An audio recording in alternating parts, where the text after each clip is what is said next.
Mamayang gabi na nga po gaganapin ang tinatawag ditong Little Miss Flores de Mayo sa aming barangay. Pero bago po ang pinaka-importanting event na yon, syempre samahan niyo muna ang inyong kapitana dito sa behind the scene. Wow, sana all may behind the scene. At kung bago ko pa lang dito sa aking vlog, ako nga pala si Kapitana, ang kapitana ng Lipa na hindi namimigay ng ayuda. Samahan niyo akong panoorin ang naganap na rehearsal dito sa aming barangay sapagkat ito ay kapupulutan niyo ng aral. Wow, sana all may aral. Ito nga po pala ang magaling naming photographer, si Sir Aaron Zemira. Sir Aaron, matagal na po kayo nagpo-photo shoot? Photographer. Ngayon lang po. Wow, for the edit naman yan.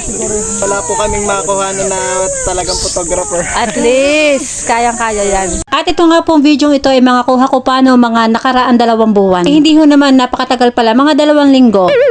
Pari lamang ho ikwento bilang isang vlogger, talaga naman ho kapag kayo vlogger, kailangan nyo ng cellphone. Hindi pa nga ho makabilang yung kapitana ng bagong cellphone, yung mataas-taas ang storage sapagkat inuuna po ang pangangailangan ng pamilya. Opo, at talaga naman ganun sadya kapag nasa ho dito sa Facebook, uunahin ng pamilyang minamahal.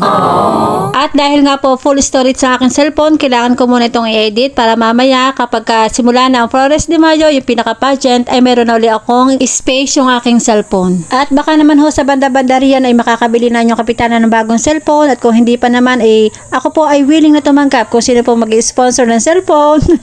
Abay, bakit ga naman ho hindi kung talagang may magbibigay, diga ho. Ay nako, maraming salamat na po agad sa magbibigay. At bago ho tayo mapalayo sa ating pinag-uusapan, balik dito tayo sa ating video, dito po sa ating rehearsal na naganap last week. Sa akin pong pagkakaalam at sa akin pong mga pagsasaliksik na naganap, abangan naman sana all si Kapitana may time pang magsaliksik. Ang mga bata hong kasali din sa Miss Little Flores de Mayo sa aming barangay ay 6 na bata. Opo, tama po nyo narinig, mga bata ang kasali at hindi po matatanda. At kung hindi rin po ako nagkakamali, ayon po sa pagsasaliksik ni Kapitana, ang mga bata pong ito ay may edad na 6 na taon hanggang 8 taon. Legit po ang aking source sapagkat ang aking pong source ay isang Marites. Oh no, wag kang magre-react kung hindi ikaw ang Marites na aking source ha.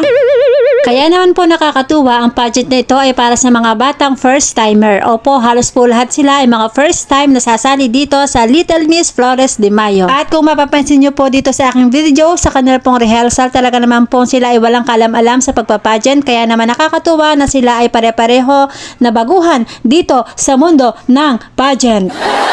Ay naku po Kapitana, kailangan mo na yata ng tubig. Syempre kung hanggang ngayon nanonood ka pa ng video ni Kapitana, paki-comment naman para naman malaman ko kung hanggang saan nakakarating ang aking mga video. Maraming salamat na po agad sa inyong suporta at sa inyong pagpapollow. Thank you po. Uy naman, ba't nagte-thank you ka na? Hindi pa tapos ang ating vlog.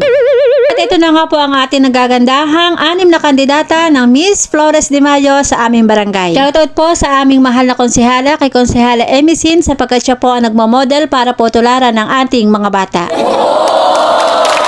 Nakakatuwa nga pong pagmasdan ng ating mga bata sapagkat kahit po sila ay ganyang kaliliit, talaga namang may puso sila na talagang matuto sa pagpapageant. Mapapansin din na talaga naman sila ay nakikinig ng maayos sa nagtuturo. Kahanga-hanga ang mga batang ito sapagkat isang araw lang na naganap ang rehearsal ay talaga namang alam na nila ang mga gagawin. Damang-dama na yung Kapitana ang hirap ng photographer sa kanyang mga ginagawa. Pero yung oras at panahon na talagang ikinugol niya para dito ay talaga namang kahanga-hanga. At ari nga po nakakatawa din sa Lipa sapagkat 2 araw na pong umuulan, pero ngayon po talaga naman kami ay pagbibigyan. Hindi po pumapatak ang ulan maliban kaninang umaga. Ala Kapitana, ay di pumatak din kaninang umaga. Sa 6 po mga kandidata ng Little Miss Flores de Mayo dito sa ating barangay, good luck po mula sa inyong Kapitana. Huwag po tayo mag-pressure, mag-enjoy lang po tayo mga kids. Muli po, maraming salamat sa inyong panonood at pag-follow kay Kapitana. Thank you so much po. God bless po sa ating lahat.